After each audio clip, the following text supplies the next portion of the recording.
Welcome to our channel. Today we how to verify returns policy settings in Shopify, beginner guide step by step clearly. To verify your returns policy settings in Shopify, start by logging into your Shopify admin panel. On the left sidebar, locate and click on Settings. In the Settings menu, find and select Policies. You should now see various policy sections, including the Returns policy.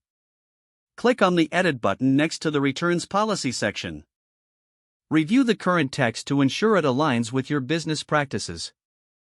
If adjustments are needed, update the text accordingly. Make sure to include essential details like the return window and eligibility criteria. Once you're satisfied with the edits, scroll down to the bottom of the page. Click on the Save button to apply your changes. To preview the updated returns policy, navigate to your online store. Click on View Your Store to open a new tab. Scroll down to the footer of the page to locate the returns policy link.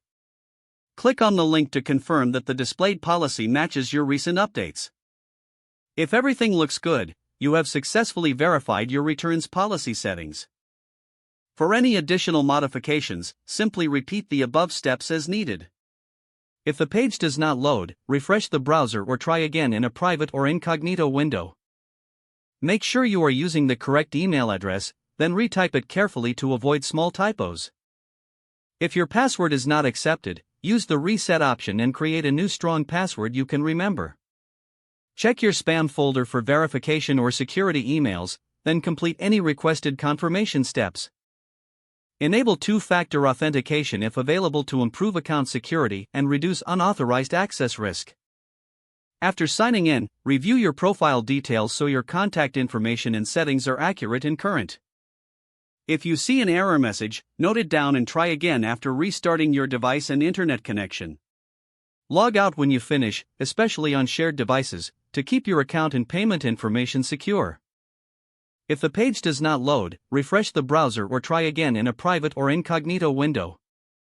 Make sure you are using the correct email address, then retype it carefully to avoid small typos. If your password is not accepted, use the reset option and create a new strong password you can remember.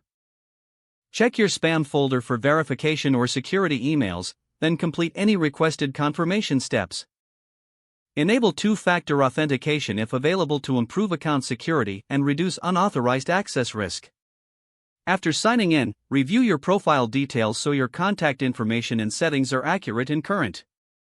Don't forget to like this video and subscribe to our channel for more step-by-step tech guides.